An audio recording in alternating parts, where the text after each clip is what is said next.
Hello, I'm Scott Bogie here with your Fury FC fighter, Mauricio Gomes, ahead of his Fury 116 fight against Dakota Hope. How you doing today? I'm doing great. I just got out of sparring, had some great rounds. I feel, like I got a lot of energy and I'm making improvements, tightening things up. And, I'm excited to get back out there. Dakota's a very tough and game opponent. And I'm looking forward to, testing my skills and pushing myself. And what do you think your main strength is coming into this fight? Well, I mean, my main strength is my grappling, but, uh, I'm still working on, putting Yeah, everything together and like just being the complete MMA fighter. exactly. And you're coming into this fight. What do you feel like he's going to want to test that grappling, or do you think he's more going to look to stand and trade? Um, I think if he wants to win the fight, he's going to try to stand and trade with me, and you know, but also, I've been working and trying to work on my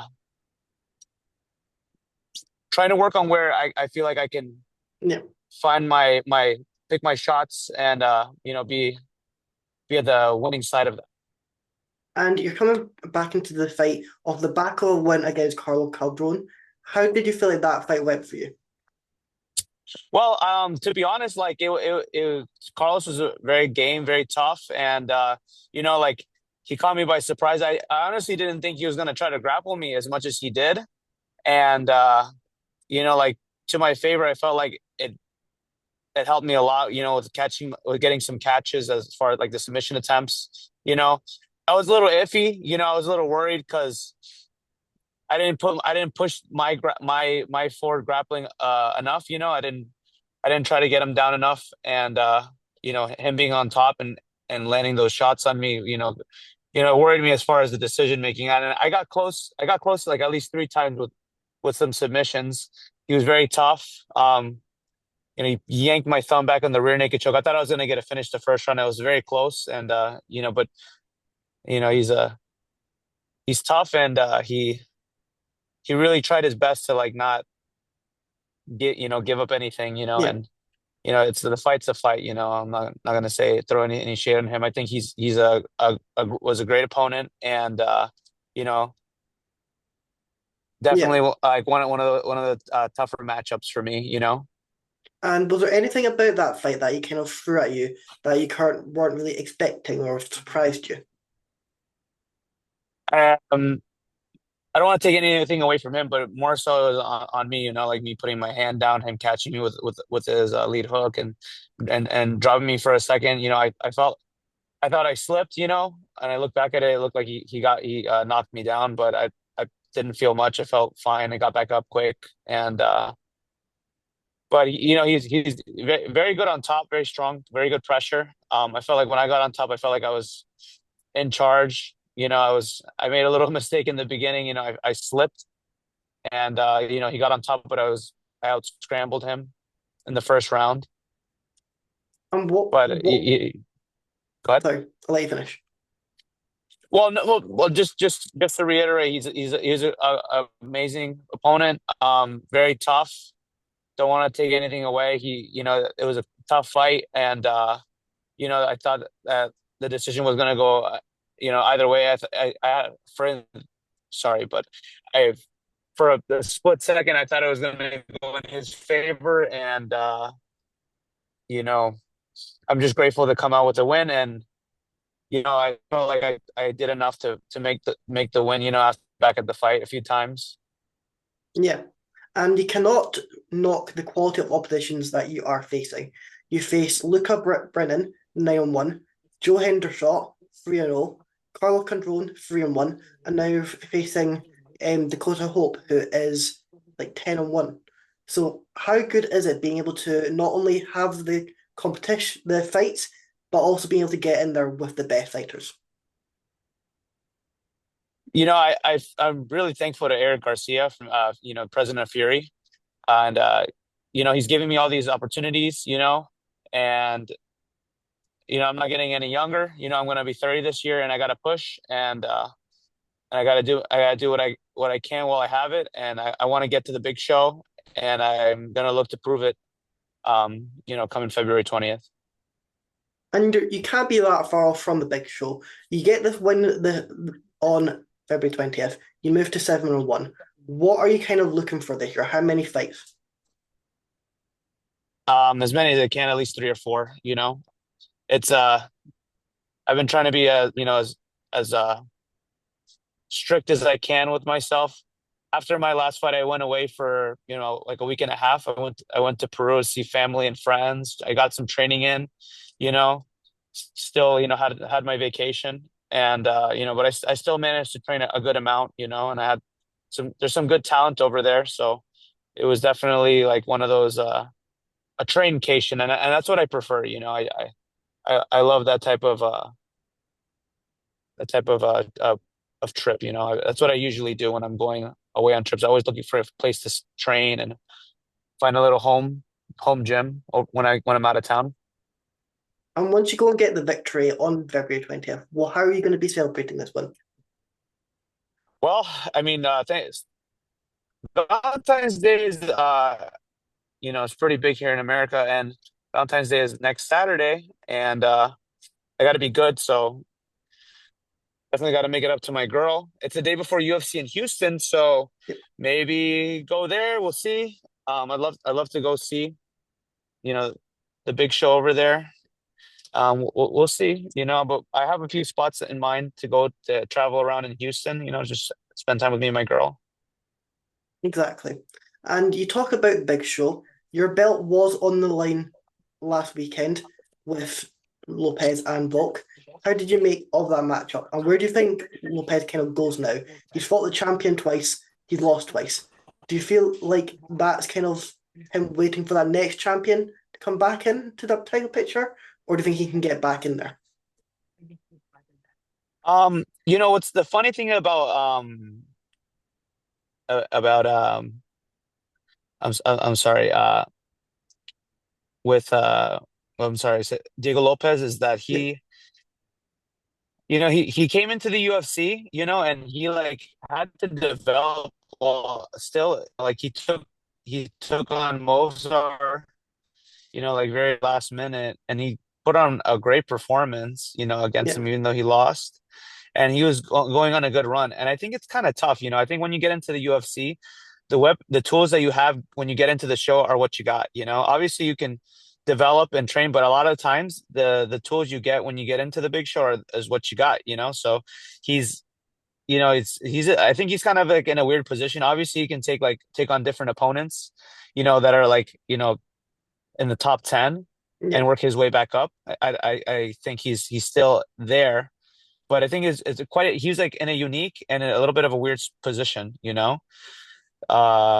He could definitely get back up there, but like right now, I see Mozart and Lerone Murphy are fighting in March, so that's a we'll see who's the winner of that. I'm rooting for Mozart. He's a teammate of mine, and then as far as like the matchup with Diego Lopez and Alex Volkanovski, Volkanovski, he's a veteran, and he was very, very calm, calculated, and I mean, their faces didn't look too beat up, after the fight, Yeah. so I'm not saying And it was like a sparring match, but it was definitely like it looked like very hard spar.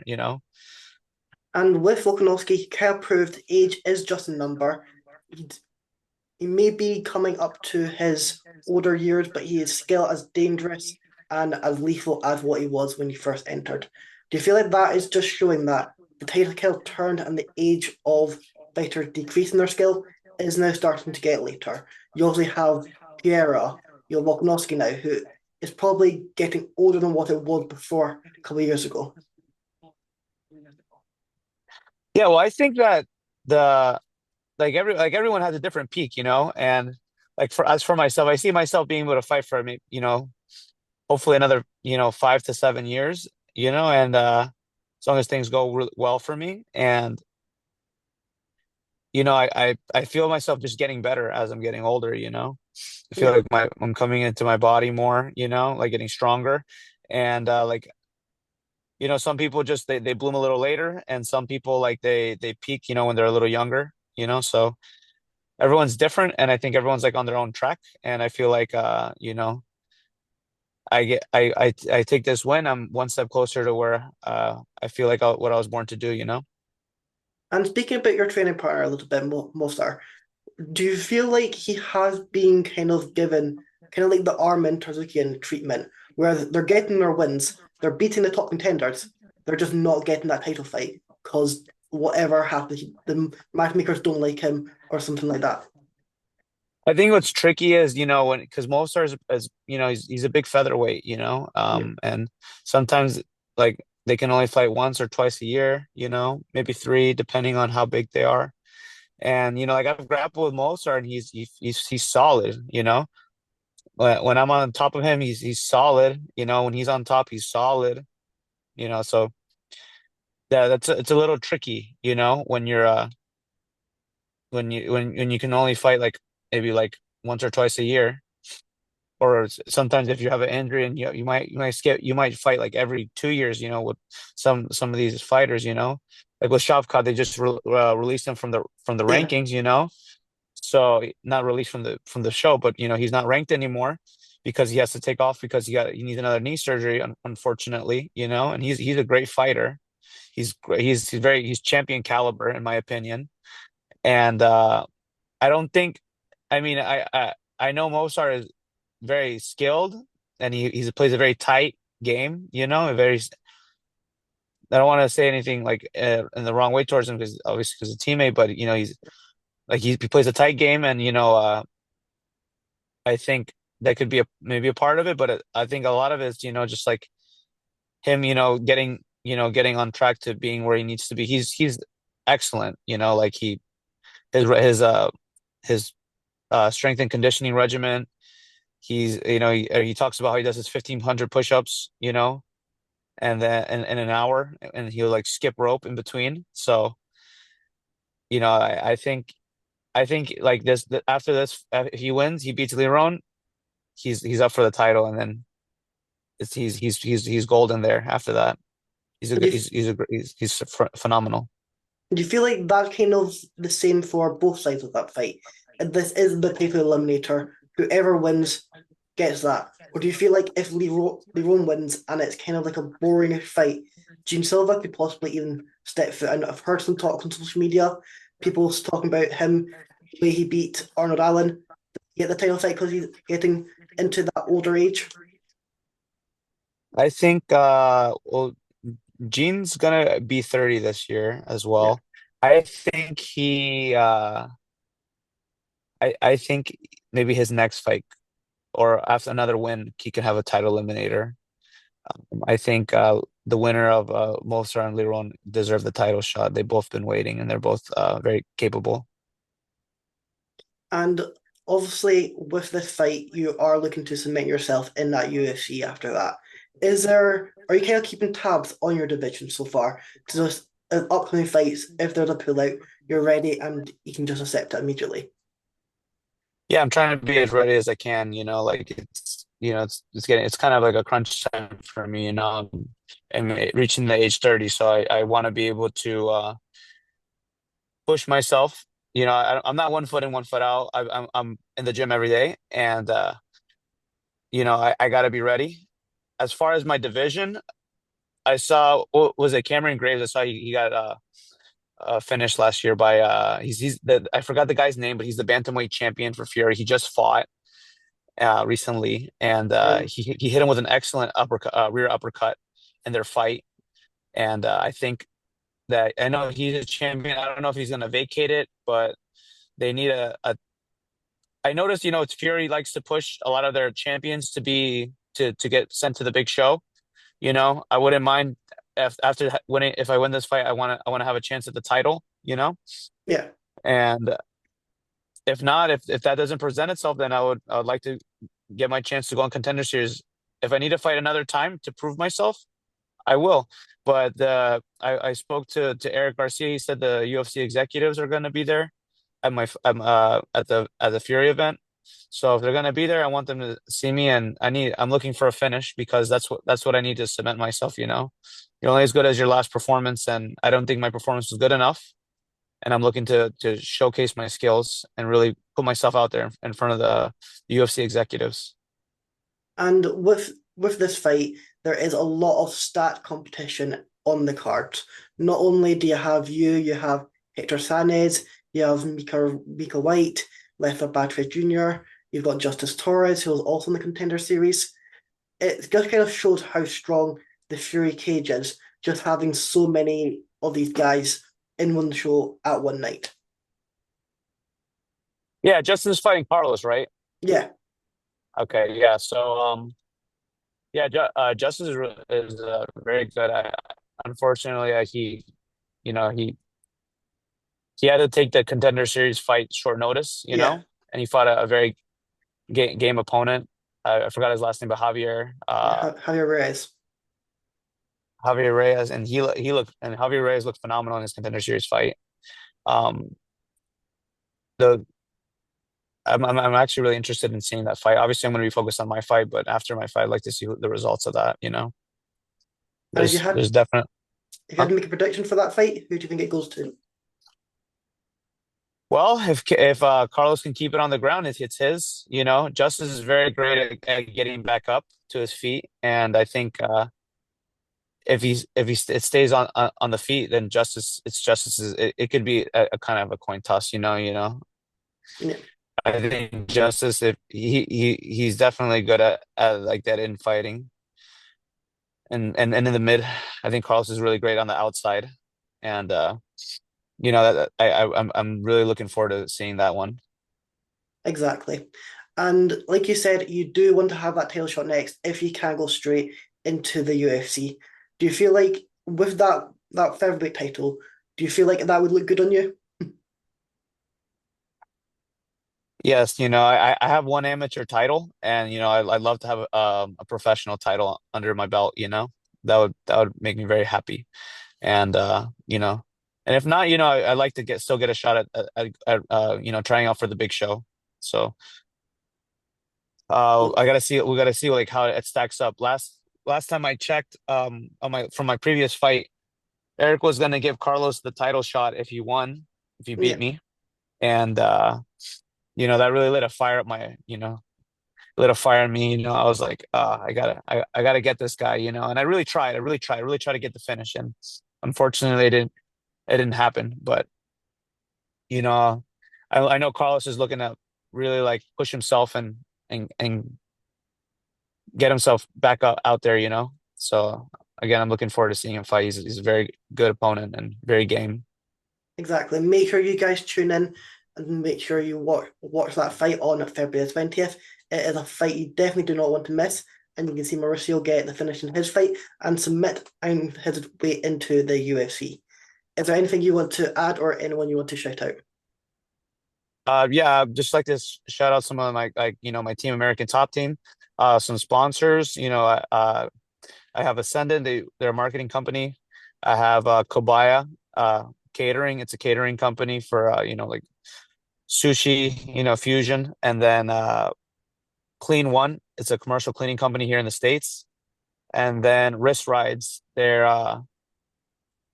have like those rubber, like how people tape the Yeah, gloves. It's like a rubber silicone one, and it's nice and it protects people from getting scratched. They're great.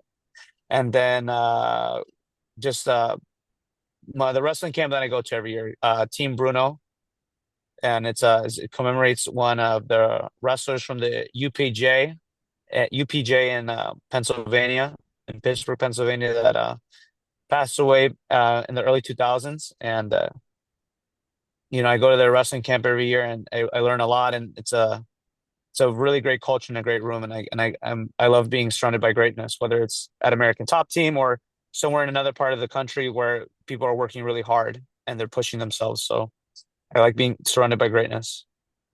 well, we can't wait to see you get that victory, and it's going to be a fight of the night, guaranteed. Thank you so much.